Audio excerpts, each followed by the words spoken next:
Just a second. Okay.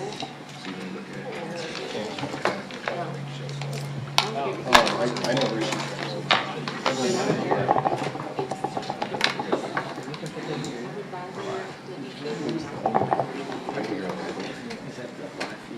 Watch it. Make sure you're not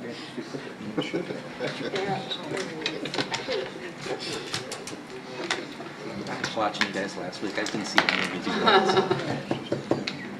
I can't hardly see me behind the monitor. It's the World Series.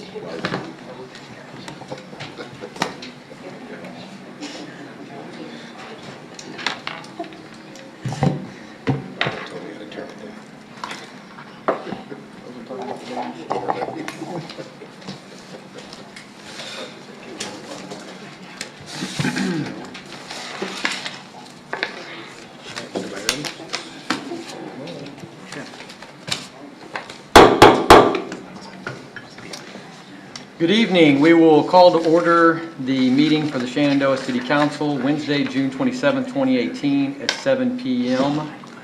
Call the roll and notice that everybody is here. We're going to stand and say the Pledge of Allegiance, and if you'd like to stay standing with us, I'll say a quick invocation for us. I pledge allegiance to the flag of the United States of America and to the republic for which it stands, one nation, under God, indivisible, with liberty and justice for all. Honor the Texas flag. I pledge allegiance to thee, Texas, one state, under God, one and indivisible. Lord, thank you for tonight. Thank you for these staff members, these council members, our dedicated partners that all come together on nights like tonight to try to help make this city a better place for all of us to live. Thank you for the residents that show up so they can contribute and be a part. Thank you for the guidance that we get from you. Thank you for the guidance that we get in how we treat other people and how we treat situations. Be hard on the problem and not on the person, and try to approach every situation with grace and love, and understand that we are an imperfect people, but we appreciate the fact that we are perfectly loved by you. We pray these things in your Son's name, and all God people said, Amen. Amen. Okay, well, thanks again for everybody coming. Always good to see a crowd. We will move right into item 5, which is Citizens Forum. And citizens are invited to speak for 3 minutes on matters relating to city government that are agenda or non-agenda items.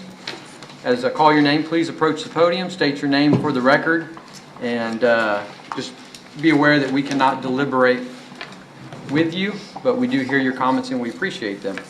So, and Ms. Jacobson, I got your citizens comment request. In case you decide you do want to speak, you're more than welcome to. There will also be a public forum during the agenda item, which I'm sure you'll hear about. And so you have the opportunity to speak at either one or both. It's totally up to you. But I did want to point that out. There will be a public forum during that time period. With that, we'll call up to the podium Mr. Jim Shire. Am I pronouncing that right? Shear. Shear. Jim Shear. Well, good evening. Thanks for letting me speak a few minutes. We are a general contractor, Shear Construction Company. I'm the president of Shear Construction. We've been in business since 1980. We were the low bidder on your water plant number 4, and we just completed construction. I think we might have 1 or 2 little items left. But I wanted to thank the city and all the staff at the city for such a great job that you did working with us as a team to get this plant completed. We ran a little late due to hurricane and due to some of the problems that the hurricane caused some of my subcontractors. And of course we worked with Lyle Engineering, specifically Ken Walker, who worked with us all the way through, and the inspector Jerry. It was a fine job. We enjoyed building it for you. You've got a beautiful looking plant. I encourage you to go take a look at it, and it's functioning, it's working good. Specifically on your staff, Kenny and Steve, did a great job working with us. It's not easy sometimes to construct those projects. That site was very difficult on that fill back there. We were pretty much restricted to it when stay away from the snakes and the gators, whatever down in the water. But we appreciate it. I would have been dressed better, but I was at the Astros and I left early to be at this meeting and I missed the bottom of the 9th inning. So I'd like to file agreements with the city council. If you could have met at 8 o'clock, I would have seen the final home run where the Astros had a walk-off homer to win the game. So, but thank you again. That's all I was here for, just to look you in the eye in person and let you know how much we appreciate the faith you put in us to award us a contract for $1 million to build that plant. And I think the final amount came almost what our bid amount was. I think we were over by $1,000 or something. It was very close. So. That's all I had. Thank you. Appreciate you coming. I do have a thank you card. I wanted to leave with you. So, with my business card, if there's ever a problem, let me know. So. Thanks, sir. Appreciate it. Thank you. Thank you very much. And we do have a citizens forum at the end of the meeting, Jim, so you could have made the Astros. So. Next time, could you let me know? We'll just move the meeting to the Astros game next time. How's that? That work better? Okay. And Ms. Jacobson, if you'd like to speak now, you're more than welcome to, or if you want to okay. All right, well, with that, we will move into item 6, which is discussion and possible action to approve an auditing contract. Make a motion. Oh, go ahead. Mayor and Council, we were required, due to our contract, to go out for a bid this year. We had 3 bidders, Brooks Watson, Belt Harris Machek, and ABIP. And the audit committee and myself met. We are making a recommendation for Brooks Watson based on they were the lowest bidder. They also dedicated the most hours to us, and because we have a good working relation with them and a history, it makes it a little bit easier for us to continue with them. They already know our structure. They know our background, and that was ultimately the decision that the audit committee made with us. So. And if you have any questions, a representative from Brooks Watson is here. So, Councilman Raymaker, you want to say something? On behalf of the audit committee, I make a motion to award the bid to Brooks Watson and Company. I'll second. So I have a motion to approve by Councilman Raymaker. I have a second by Councilman Brott. Do we have any discussion? Are there any other companies here? no, I don't think so. No. I did want to point out, though Lisa did already, that their 269 hours was way higher than anybody else gave us. So in terms of a managed service, we're getting a lot more bang for our buck. And they're actually providing 33 additional hours of a partner's time. So we're getting 66 hours of a partner's time versus the competitors who are giving us about 30. And they've agreed to rotate the partner every year, so we have a fresh set of eyes on our books. Okay, that was my follow-up question, so good. Because that's one of the things, obviously, I've been asking about the past several years, is keeping fresh eyes on the books. And I think, given the money, Brooks Watson, and again, they seem to have done a reasonable job in the past. But yeah, if we could at least have different eyes within that company, always seeing those books. I know it makes life a little more difficult for you and your staff that you have to kind of handhold and explain things, but everybody looks for different things. It's it's like referees in a match. You're watching for this kind of situation, and I think it just helps to keep different eyes and fresh eyes. But yeah, looking at the numbers of the 3 bids we did get, I don't see any reason not to award it to Brooks Watson. But I am glad to see that we're going to go ahead and rotate partners, because. Well, I'll go one step further than that. They should even be more efficient because they're familiar with the city. So even though they have more total estimated hours, I think that the work that they will be able to accomplish is even a greater delta between them and the next closest competitor. So I appreciate the fact that they didn't shortcut, even though they theoretically could have, because they could have leaned on the crutch that we're already familiar enough with the city that won't take us as much time. So, okay, any more discussion? All in favor? Aye. Any opposed? Motion carries 5-0. Item 7, discussion and possible action to reclassify Administration's Equipment Replacement Fund to Information Technology and reevaluate associated expenditures. Mayor and Council, so in 2013, previous staff created an equipment replacement fund, which is basically a savings account for our higher ticketed equipment vehicles that we replace on a schedule. Previously, admin had held the equipment replacement for servers.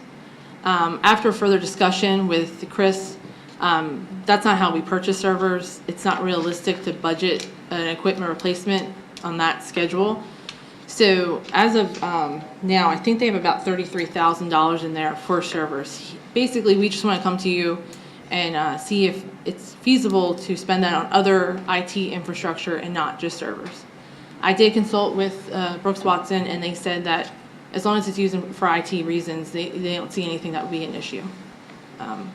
So it's just basically to come to you guys and see how to handle this. Also, it's going to be moving to the tech fund, the new department within the budget.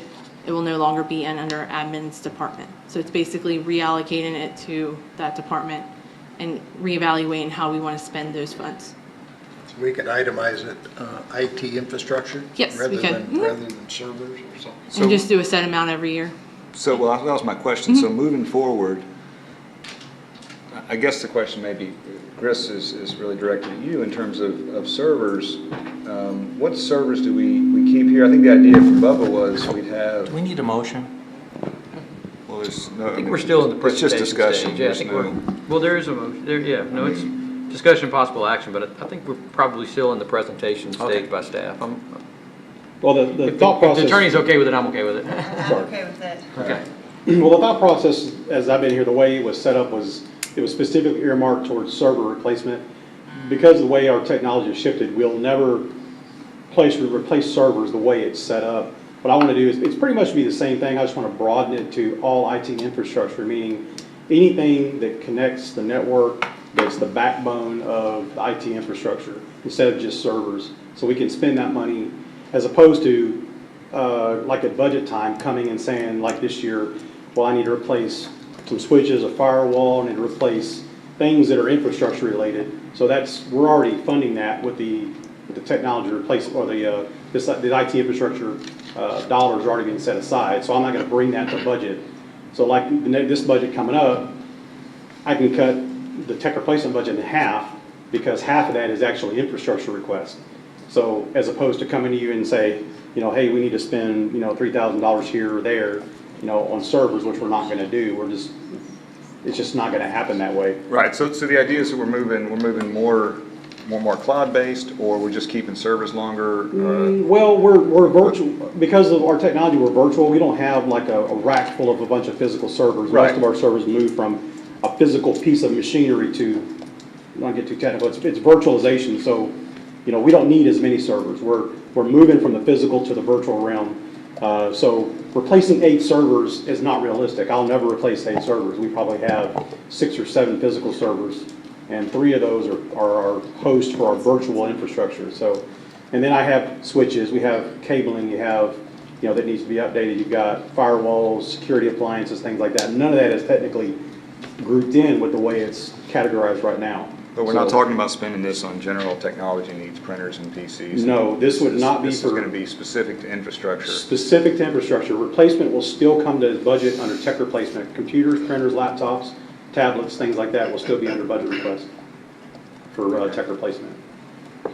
And are we looking at maintaining the same level of equipment replacement? I mean, the equipment replacement numbers we had in there for the servers were, given that servers were big budget item, big. Now we're big getting number. outside the scope of the agenda a little bit. Yeah, I'm going to cover all that in budget. We'll talk Okay. about the detail. I have all that ironed out in detail. Okay, Yeah. cool. I have no problem with that. I'll make a motion to approve the reclassification of the administrative equipment replacement. So I have a motion by Councilman Raymaker to approve. Do I have a Second. second by Councilman McLeod? Any more discussion?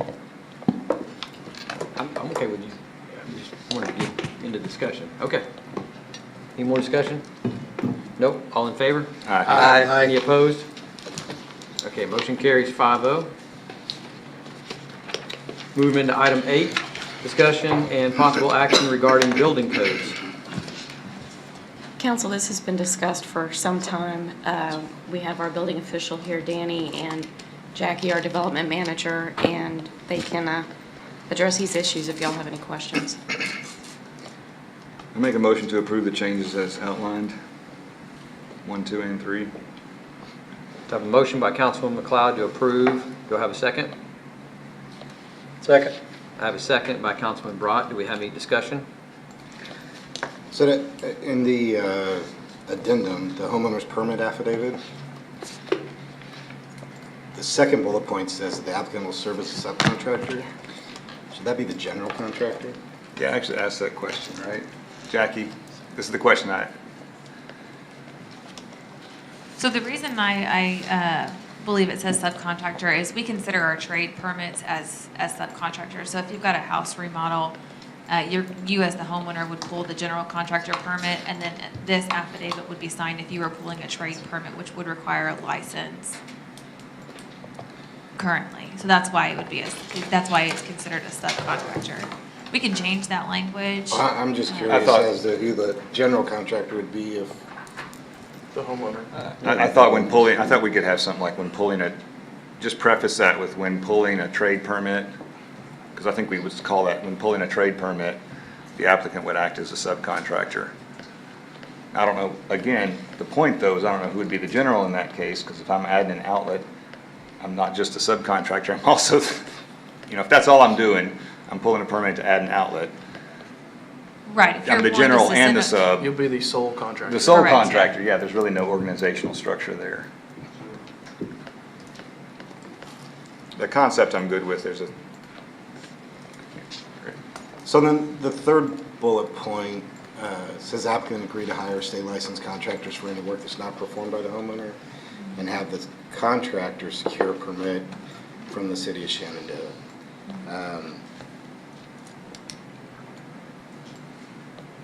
Isn't that a normal practice anyway? I mean, if they were to have a subcontractor that was licensed, that they're gonna have to pull their own permit anyway? Right. State law would require them, if they were to have a sub, to come in and get a permit. Those subcontractors or those licensed trade contractors would have to receive a permit from the city. This would be, in my understanding, this would be in an instance where you had some electrical work you as the homeowner wanted to perform, and then also bring in a electrical contractor to do something maybe you're not comfortable with doing. I do like having that extra statement in there, kind of as a reminder. This is not something that, if you're not gonna personally do it, the person has to be licensed. That's just a reminder. Well, irregardless, I'm not finished yet, so Sorry. irregardless, it would still go through, I mean, we're still inspecting all the work, correct? Yes. Okay, so it really doesn't matter if the homeowners does it or they have a friend that's there with them that does it. As long as the homeowner's involved is the point. But just as long as all of it's still going through the inspection is the most important thing. Go ahead, Mike.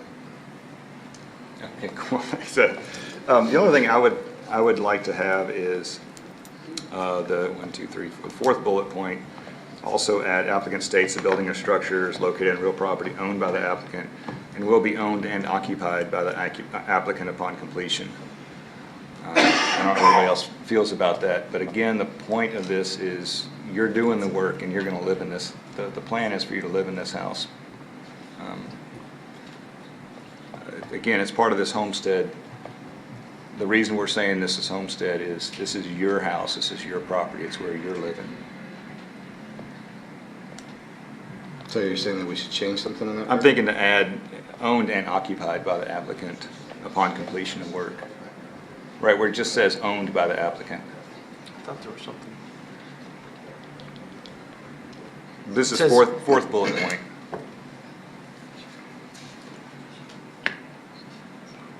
The first bullet point says they intend to reside.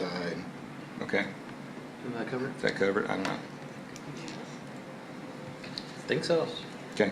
I just want to reiterate that this process is supposed to be easier for the homeowner, not more difficult. So the less that we put on there, probably the better it will be. I hate to be devil's advocate here, but. I know you're going. I mean, y'all brought it up, so. Don't hate it. Applicant resides or intends to reside on the premises. Are we gonna put a time frame there, like when they have to move in by, how long they have to live there? I mean, that's a pretty, if we're gonna, I mean, I'm just saying, if you're gonna put that in there at all, that's pretty vague. Yeah. I mean, I will say that if you don't have something in there, it opens up the opportunity for a bunch of HGTV wannabe Magnolia Homes people moving in here and flipping houses, but. So they do have to register for homestead. Correct. Keep in And they mind do that have to we be will, confirmed by MCAT to be homestead before we issue a permit. Not necessarily. Well, for this, Yeah. we do, right? I want to make sure that they have to If- have registered for homestead through If you MCAT. purchase it and you want to start construction and you're identifying that this is where you're going to live and you've filled out your paperwork, you can bring your paperwork in that you filed, so it may not be on MCAT when they make the permit. That's true. correct, we would have them bring the paperwork issued from the county appraisal district showing that they filed their homestead exemption. But we would confirm before permitting that there is that exemption either in the process of being filed or already existing on that property. So what keeps that person from turning around and selling the house then, as soon as they get done? Picking up another homestead. Nothing. I would also suggest caution with adding the words "or occupied," because you may have the situation where somebody doesn't want to live in the residence while it's being renovated. Oh, that was upon completion of work. That was why I was looking at the bullet point 4 maybe was, Okay, upon completion. Oh, I All right, understand. Good, got it. that was my thought. And then bullet point 1 says resides or intends to reside. Again, it's an excellent point. I would like to, I think everybody's pointed out the same question I had, which I don't have a great answer for, is this situation. This, you know, even if you file the paperwork, you go down to MCAT, buy a house, it's a big investment, it's worth your time to go down to MCAT, file your homestead, spend 3 months slapping some paint on some things, throwing some caulk, put it on the market, sell your house, go, you know, a few months later, go file another homestead, you know, buy another house, file, you know. How much that's really gonna happen, I don't know, but I don't know if you have a solution. I think you're for trying to that. find a catch-all that, I know. protects everything, and, I mean, if we're really trying to make this the intent to honor our residents to do the right thing, I think we're good. I mean, I really do. I think we can overkill it also, but we also have to put our faith back in our residents that they're gonna do what's right. Well, our residents will. I'm worried about people. Well, I mean, if That's they're- what this is intended for. If they lie on here, then they're likely not coming in to get any sort of permit anyways. So the work can be done, Fair enough. I mean, the They're work can actually- be they're done on the actually gonna get weekend, and permitted, nobody's yeah. gonna know. I mean, so. happens every I weekend. think it's a good faith effort, and if I guess we'll give it a we shot, right? recognize a problem, we can We readdress can always it. pull it. And we can always give it a shot and revisit it if there's an issue. But yeah, I really would like to encourage people to get the permits so we can get the inspectors on site to go fix this, so that it's done right. Because any of us who've lived in the valley have dealt with previous owners' attempts. Okay, do we have any more discussion? I'd like clarification on the wind speed. In the spirit of this, how are we going to, or how is a resident that lives in the valley, that I'm sure these houses aren't at 110 3-second wind gust speeds right now. What is that going to entail to bring the house up to this code? I mean, that's, Well, the idea behind it is we're not making them bring the entire house up to code. It's just the portion of new construction that they're going to be doing that would meet the current wind speed requirements. The other would be grandfathered in from the year that it was built. so unless they're actually replacing the roof or doing Replacing the anything roof. structurally to the roof, tree falls into it, That's correct, yeah, they would have to use updated material and technique on the new installation. and the section they're repairing or the roof totally? If it's a complete replacement, they would. The section they're repairing would obviously need to meet current standards, but we wouldn't be as restrictive making them replace the entire roof just to do a sectional repair. So I'm just curious if it's onerous on the resident to force them to do that. Not that well, I disagree with it. Right, but it's currently being enforced at a more restrictive level right now, because we do have a building code which is adopted, and since it's adopted. Which is 126 miles per hour, right? That's correct, yes, sir. So the idea behind it is to not require as much engineering, which is costly to the homeowner on the design phase for whatever the project is going to be. Also materials and installation, it just becomes more costly for the homeowner. So if we can be less restrictive there while still maintaining adequate codes and standards, we feel like that's appropriate. That's kind of the goal we're going towards, is not being less restrictive, but not being over cumbersome to the homeowner, to prevent them from even wanting to do any upgrades or repairs. And that's really what we're working towards. Hopefully that answers your question. I don't know if it does. Well, it does.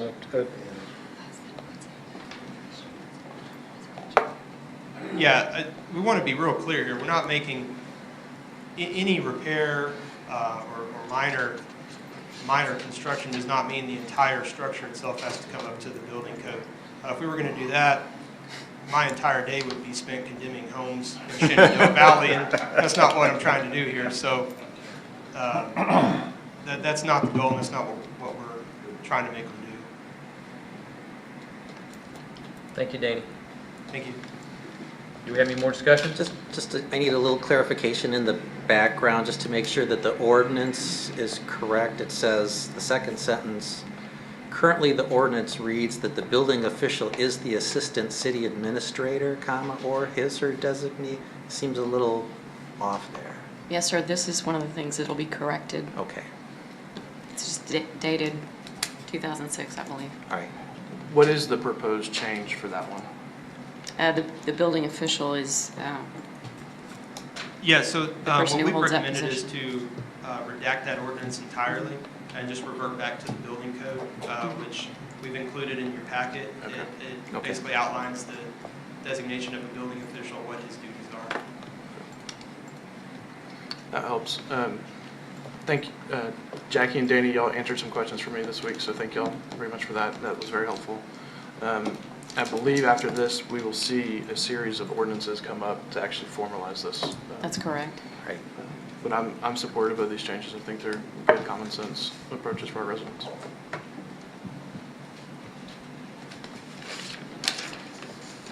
Any more discussion? Nope. All right, we have a motion and a second. All in favor? Aye. Any opposed? Motion carries 5-0. Move on to item 9, which is discussion and possible action to approve a new commercial fee schedule. Council, staff discovered that there were some updates needed on this fee schedule, and you'll see on your agenda report a chart that goes into the valuations, the existing fee schedule, and the proposed fees. Jackie is here. She can provide you some detail if you need it, if you have any questions from this.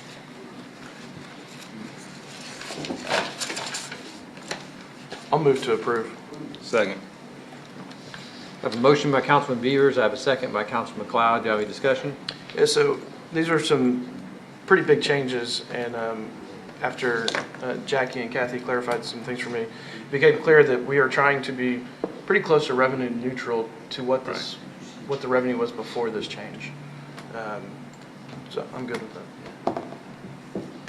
Any more discussion? Right, so I guess my question is, have we had this many increases in our costs, or we're just trying to be revenue neutral at this point? And so the state law changed so that we can't charge, previously we were able to charge subs, and y'all jump in and correct me if I'm wrong, but we were able to charge subcontractors for the work that they were doing. We can't do that, so it all rolled up into the general building permit fee. So going back to before that law, we're trying to stay revenue neutral there. When we changed it, we gave ourselves a pretty good haircut in terms of what we were collecting compared to what we were doing previously. And this only affects commercial. It's a commercial fee schedule. Most of our residential fees are free. Right, are free. So I guess that'll be my struggle then. While I appreciate us coming to be revenue neutral from what we lost, if our costs didn't increase, again, it just kind of goes back to government and what we charge, what we don't charge. So we I have a hard. quit charging the subs. I We didn't understand. adjust the general. So we were revenue So neutral. are we losing money? Is our- At this point, we're losing money. We're So our actually- we're losing money from where we were, or as a Right. whole, as our department is making the increase because we've had increases that we need to increase? We're losing money because as a whole, we are collecting less than where we were collecting. Okay, so as a before the department, are we losing money? Meaning that are our costs exceeding what our revenues are? Part of that depends on how many residential permits that are free come in. It's not like we have a commercial building inspection department. So it seems reasonable to look at what the revenue was previously. And then we can look at, more specifically the costs and the revenue during budget time, I would think. Then I would propose that we table this till budget time then.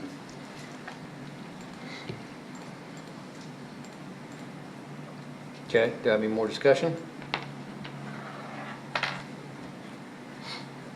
I guess the other question I have is that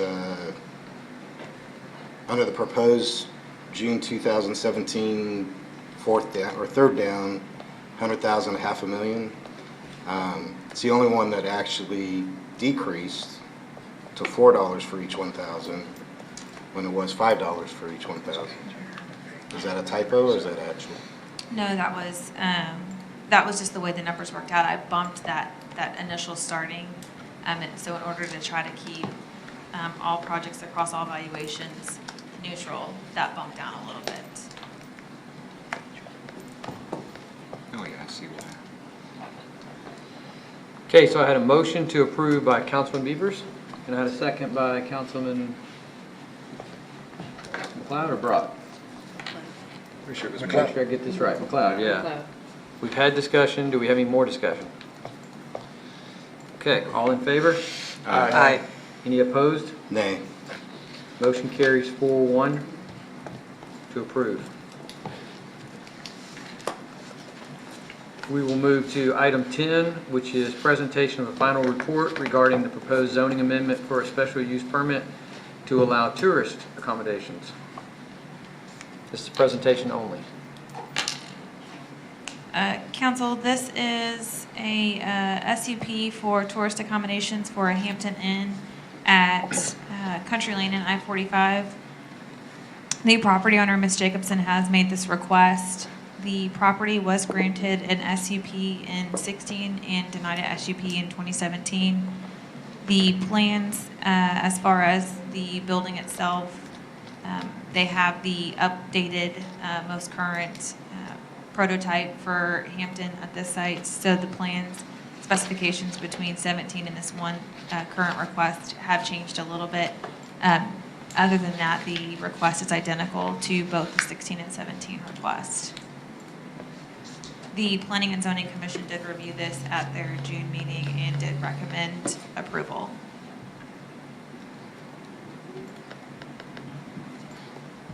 Okay, is that all? Thank you, Jackie. We will move to item 11, which is a public hearing regarding the proposed zoning amendment for special use permit to allow tourist accommodations. We will open the public hearing at 7:32. Would anybody like to speak during the public hearing portion?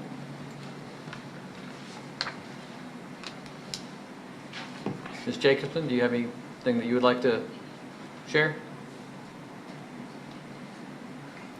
If so, yeah, please approach the podium.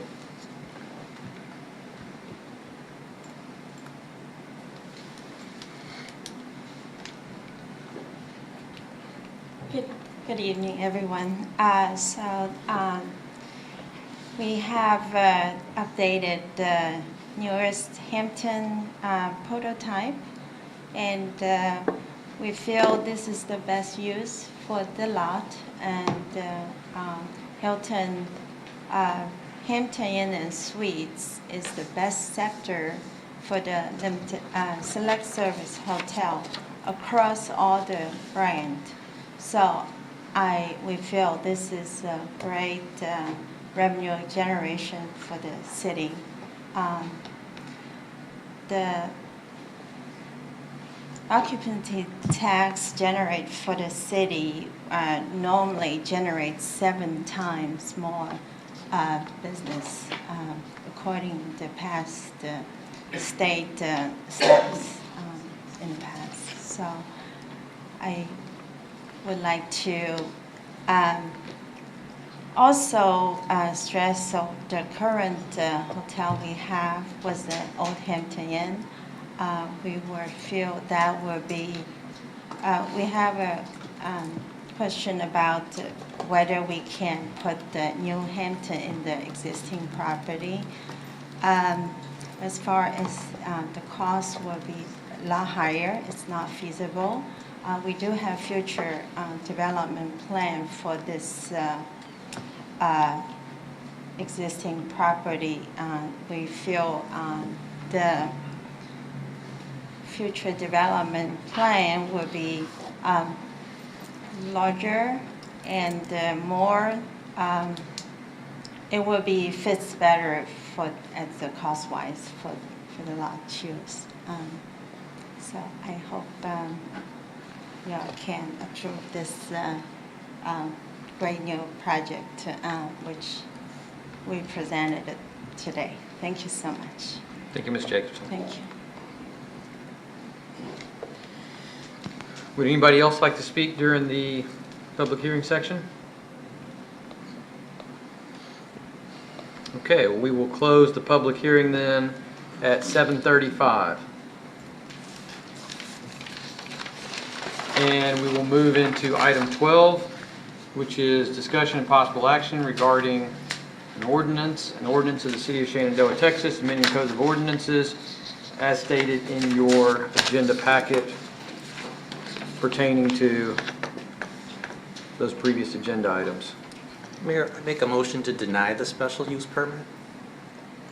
I have a motion by Councilman Raymaker to deny. Do I have a second? I'll second. I have a second by Councilman Beavers. Do we have any discussion? I guess I'd like to get a little bit more information, because still on my mind is the number of rooms that we're expecting to come online in Shenandoah in the next 12 months. I think the last number I heard was about 1,800. 1,800 in 12 months. No, what's the number of rooms we have coming online? Excuse me, Jackie. Yeah.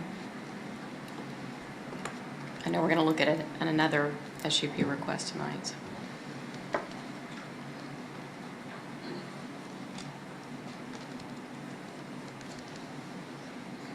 While she's looking for that, I guess I have another concern about basically having a limited service next to a limited service next to a limited service next to a limited service.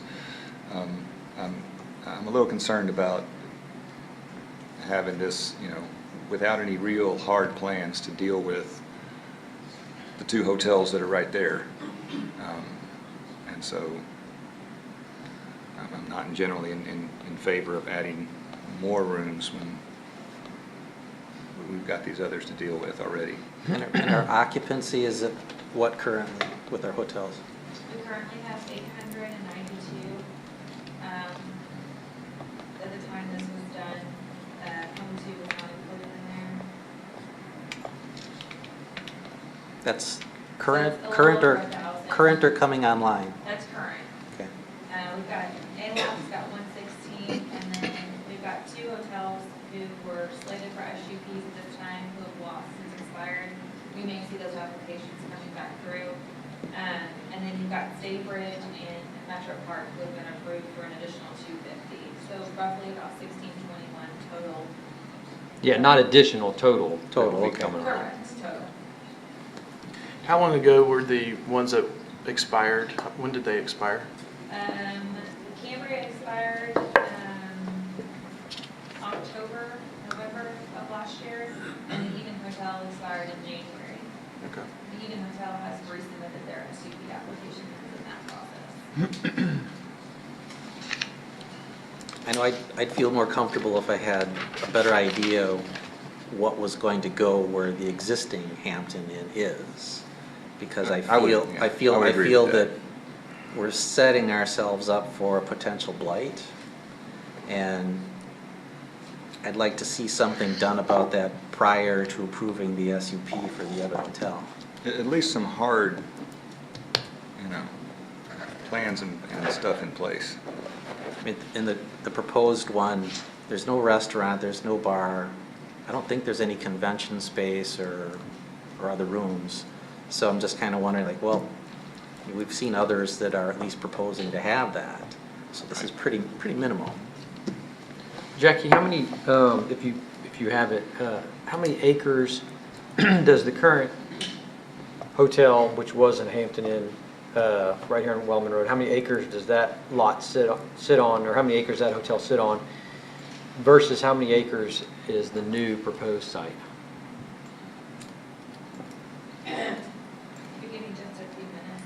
Okay. Yeah, because on my mind was that, we have other areas on the same side of the highway that, once in a while we talk about redeveloping, and it's like, here we have a chance to do something about it before it gets down that road. And I just think we have a duty to do something about it now.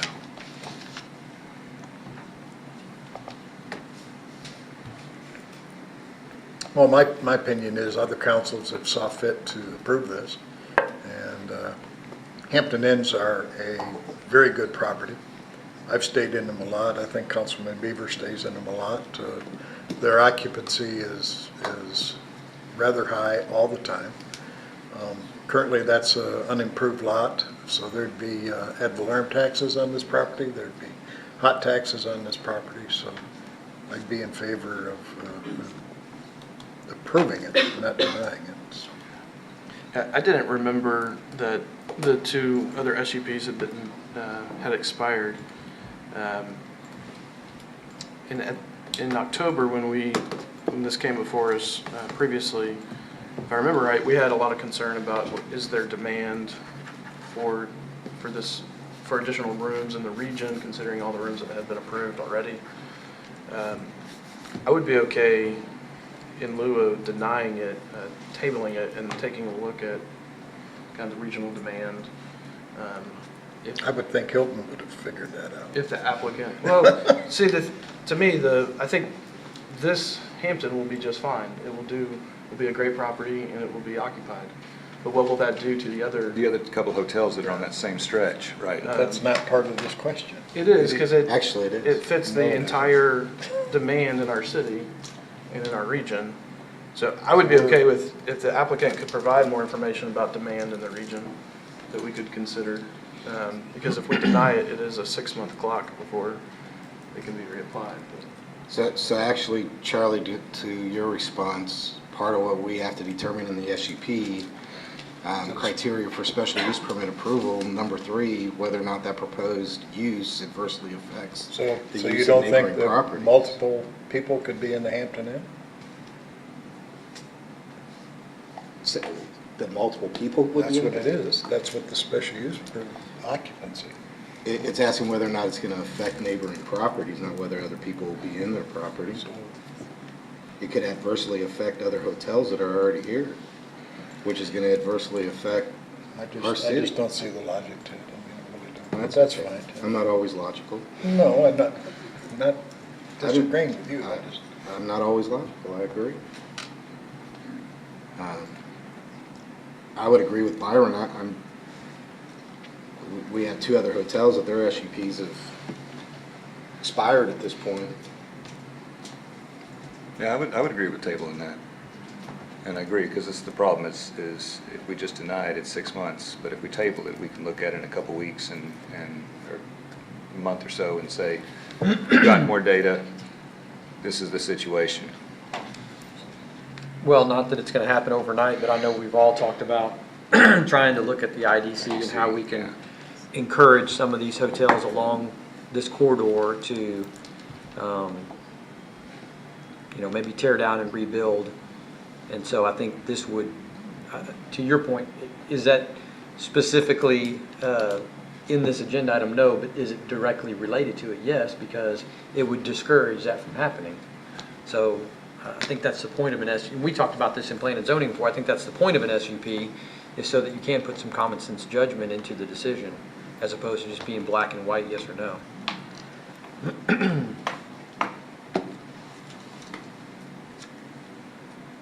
I'm stalling at this point, waiting on Jackie. It's up to the 2.5. So the new site's 2 acres, and the current existing Hampton site, which also does have a little restaurant pad site out front, is about 2.5. So, It's a detention. so the current's a little bit bigger, Bigger. actually, than the proposed new site. Okay. Plus, it's their new image, which is, But the other side of that too is, you know, who knows financially what they have tied into the old one? Is it reasonable even for them to even consider putting the New Hampton on the old site? And having to tear that down and carry that through? I mean, if that's if what you we're deny gonna this, ask, you've still got the old. if that's what we're gonna ask as a Well, city, the- then the question would come back, you know, what are we willing to do for them as a city to improve that property rather than, Yeah, the image I'm concerned about is Wellman's one of the gateways into the city, and I don't want to have a less than pristine hotel at that gateway. and unfortunately right now we do, we have a ghost hotel.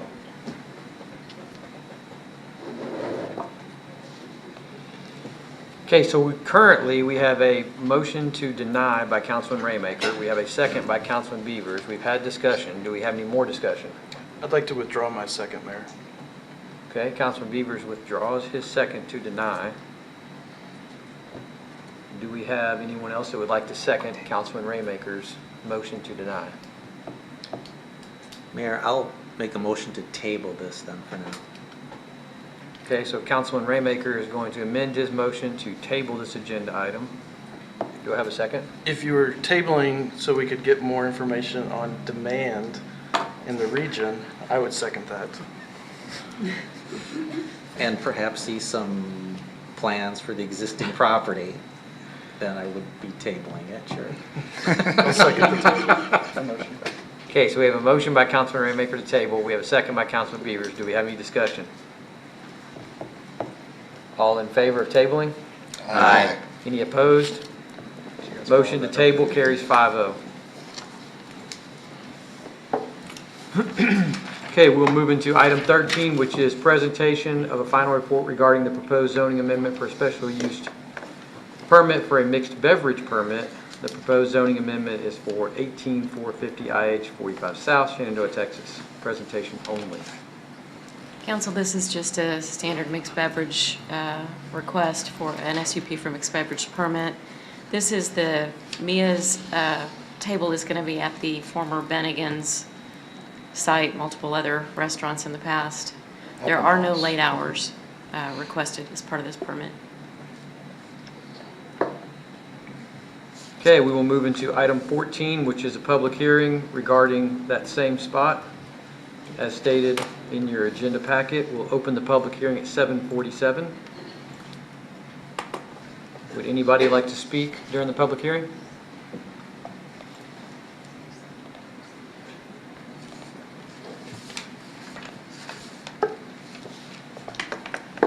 Okay, we will close the public hearing at 7:48.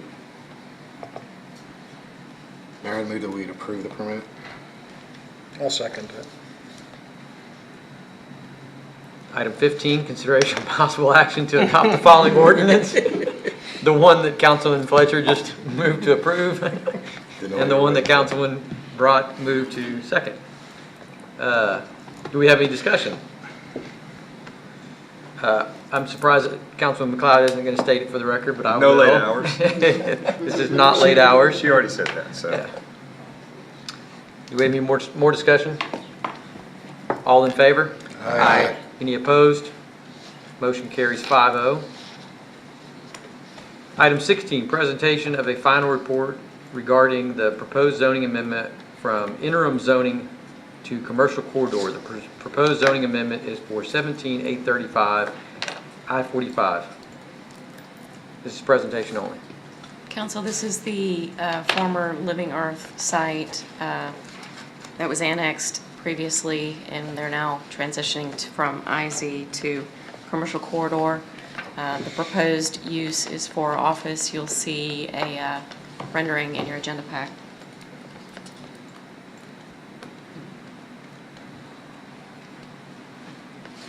And council did, P&Z did recommend approval.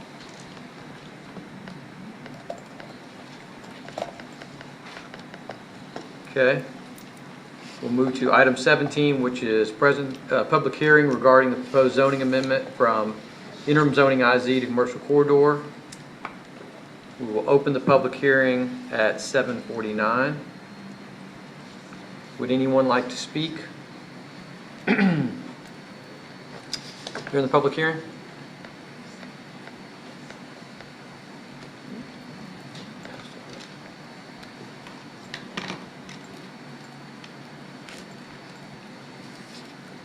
Okay, we will close the public hearing at 7:50.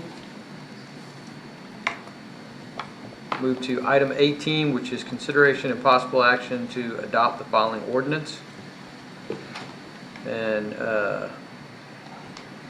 as stated in your agenda packet for the same address, 17835, I-45, approximately 2.2 acres. Make a motion we adopt. Second. So I have a motion by Councilman Brought to approve. I have a second by Councilman Fletcher. Do we have any discussion? Yeah, I just wanted to, and I clarified this, and so correct me if I'm wrong, all we are doing tonight is changing the zoning. We're not approving plans, we're not approving plats, we're not approving designs, even though there's these pretty buildings in here, that's not what we're doing tonight. That's correct. Just zoning. They're still gonna have to come back to us with, this is what we actually want to do with the property.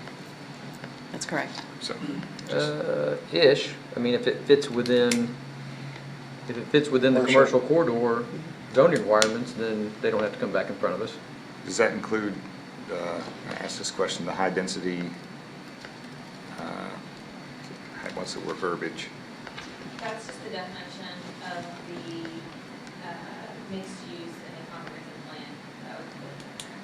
So while that area outlined as future land use in the comprehensive plan could potentially include multifamily, their plan is not, the commercial corridor does not allow for multifamily. So that's not slated for this property.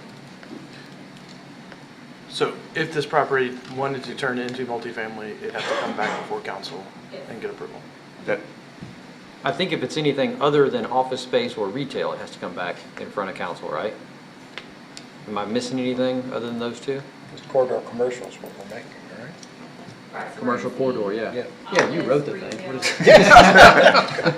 It's And either that's office space or retail. Right, period. There's no, I was just clarifying the verbiage that's in our nobody packet, can live in it. Yeah. making sure everybody was clear that, yeah, office space, retail, that's it. Okay, so we have a motion and a second. We've had discussion. Do we have any more discussion? All in favor? All right. Aye. Any opposed? Motion carries 5-0. Item 19, updates regarding the water conservation rebate program. Yes, Council, this is a presentation of the final version of the Water Conservation Program. If you recall, this was presented back in March.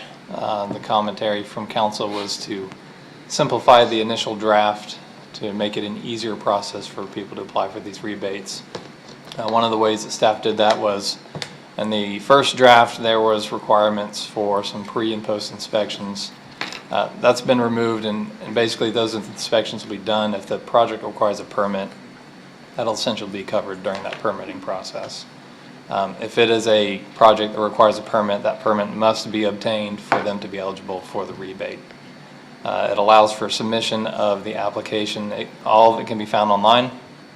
There's fillable PDF forms. They can mail them, they can hand them in, they can email them in. So we tried to just make it a very simple process. Basically, this is on the start line. Just wanted to give council a final chance to look it over before we implement the program. I thought it looked great. I appreciate the work that you put into it. How long is the program going to run? as long as we fund it. Yes. That was easy. I will state that since this is the kickoff, and this was budgeted for this fiscal year, anyone who's done any improvements as of January 1 of this year will be eligible. Typically, there's a 30-day, they need to do it within 30 days, but for the kickoff, we'll go retroactive to the beginning of this year. I like it. Good work to Leslie, thank you. Will do. Okay, thank you, Joseph. We'll move to item 20, which is updates regarding the planning and coordination for the Research Forest, 10-minute corridor, and the David Memorial Extension to 242. This is update only. Yes, Council, as requested at the last meeting, this was discussed. Council wanted to come back for another discussion. I will tell you that this was presented to the MDD board earlier at their meeting, and they did approve funding for this coordination effort that Blisle Engineering will provide. And if you have any follow-up questions or detailed questions about it, staff and Blisle Engineering are here to help answer those. Actually, you answered the only question I had.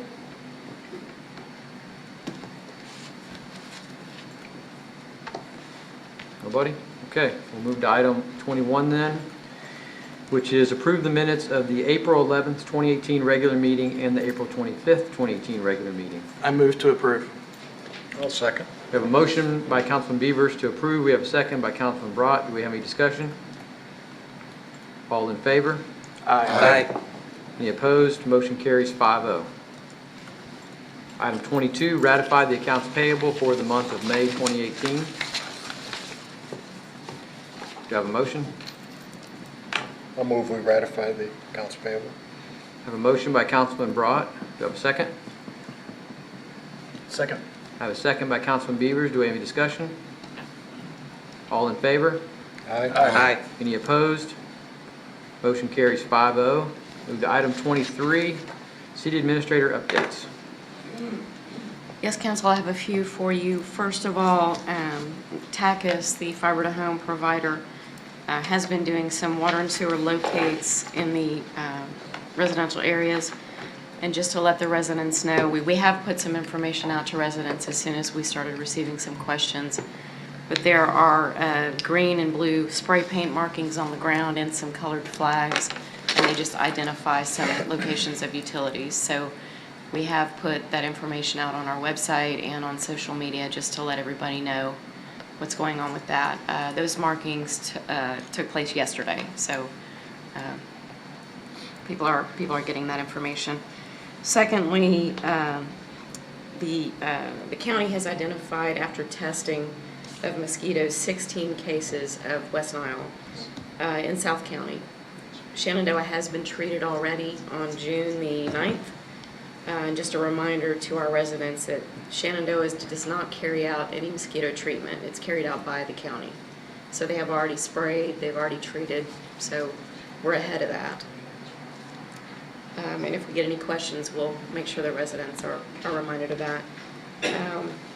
Also, the EMS, their lease took effect on June 1, and we expect them to move into the facility by early July. They've been doing some outfitting, some electrical work and so forth, so that's just about wrapped up, and they're going to be moving their equipment in early July is the target. A couple of events coming up this weekend. We've got Coffee with Cops at Sunningdale. I want to make sure council's aware of that. It is Saturday from 8:30 a.m. to 10 a.m. and we typically do not broadcast to the general public if it's a private facility like that. So if it was going to be here at City Hall, we would broadcast it more widely. But just to let council know that we're going to be having that. And then finally, the Independence Day Parade is going to also be Saturday, starting at 10 a.m., running until 12 p.m. It's going to start at the pool. Till 1, so 3 hours instead. Starting at the pool, proceeding down to the park, and then back to the pool. At the pool concession, we're going to have some snow cones, some other refreshments.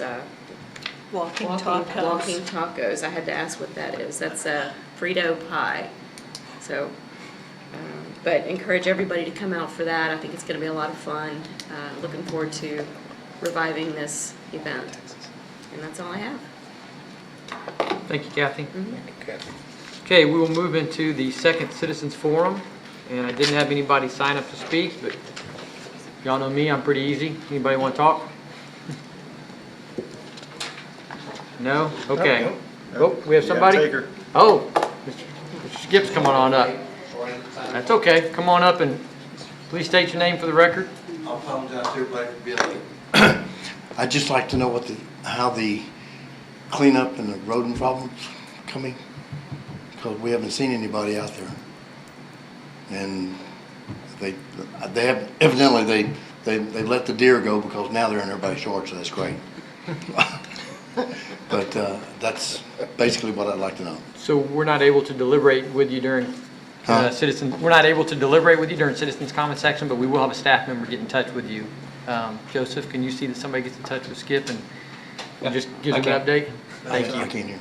I'll get with you. Yeah, we'll get you an update. Okay, thank you very much. Thank you. Anybody else? Okay, we will move to item 25 then, which is council inquiry. And we'll start with Councilman Raymaker, since he wasn't here at the last meeting. We missed you. We hate the fact that you weren't with us, but we're glad you're back. Okay, thanks. This might still be a little bit of old news, but we are going to engage Gail Merriweather for looking at our salary bands, perhaps not for this budget year, because it's a little late in the show, but we are considering doing that now. That is what we'd like to do for the next budget year. We have talked to her a little bit about it already. We just, right now, we're too pressed for time. Okay.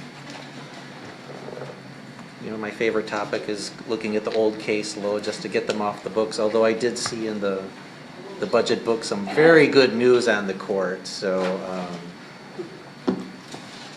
been really happy with the numbers that I saw that Jackie came up with. But I still would like to get the old cases off the books. I think we need to talk about how communications are done through the city, that we should have one point of contact for those communications via admin, probably through our communication specialist, that, you know, all communications for the city are done via that route so that there's awareness on the admin side of the house of what's going on. Agreed. I'll make a note to make sure everybody's aware of that. And then lastly, just want to say thanks for all the well wishes that I got and the flowers that were sent to my mom's funeral. So thank you all so much. And that's it. Thank you, Ron. Councilman Fletcher? I'm good. I just can't believe we went through 23 items in an hour. I don't get a thank you? Thank you. Councilman Beavers? Two things. Chief, on the fire stats that you provide in your report, could you provide just a history every month, so track them by month and show how they're changing? Sure. And then, Joseph, I appreciate the poll information in the report. It was nice to see. That's all I have. Mayor Pro Tem? We got bylaws drafted, first draft for the Civic Club. They have not seen them, so we haven't brought them back here. We have sent them back we made some revisions. Kathy, Debbie, myself, and Ted have looked at it, and we've made some revisions, so the second draft is going to be coming through good. We want to, again, talk with the Civic Club, and we also want to make sure it's on Town Hall. So we bring that up. I know we got one scheduled, or we're going to schedule one. I just want to make that first and foremost, if we could do that. That's all I got. Councilman Cloud? Yeah, a couple things. One, regretfully, I'm going to miss you guys next time. I'm going to be a camp counselor with a cabin with a bunch of 6th grade boys. So I'll miss you guys here. I envy you for that. Up in Central Texas. So just want to let everybody know that. Also want to congratulate the Sharks on another successful season, their 45th year in Shenandoah. And they took second place at All-Stars as a team. as always, they well represented the city and brought good names to the city. And people said so many pleasant things about your team, your Shenandoah Sharks. Positive things about the city, wonderful places to eat, very polite kids. Those are the things that other teams speak about whenever they talk about Shenandoah Sharks. So definitely wanted to share that with you guys. Anything else? That's it. So the city administrator kind of stole my thunder a little bit, but that's okay. I just wanted to remind everybody about obviously the Coffee with Cops at 8:30. I think that's a great event. I'm excited that it's at Sunningdale. Let all your friends at Sunningdale know that they can take part in that event and still make it over to the pool by 10 o'clock in the morning for the 4th of July parade. I'm especially excited about this. If you think about it, we don't have a community event really from Easter all the way until we come around to Halloween Safe Streets. So there's a huge void in there, and I think this gives us something that allows us to all come together as a community.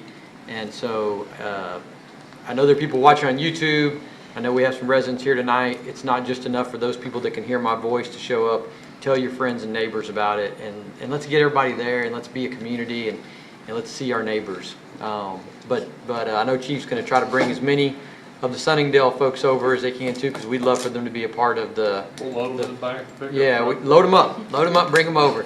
You know what? If you've got the means and you can go over and offer a ride to a couple of your fellow residents from Sunningdale to come over to the 4th of July parade, I'm sure they would appreciate the gesture, and we would love to have them.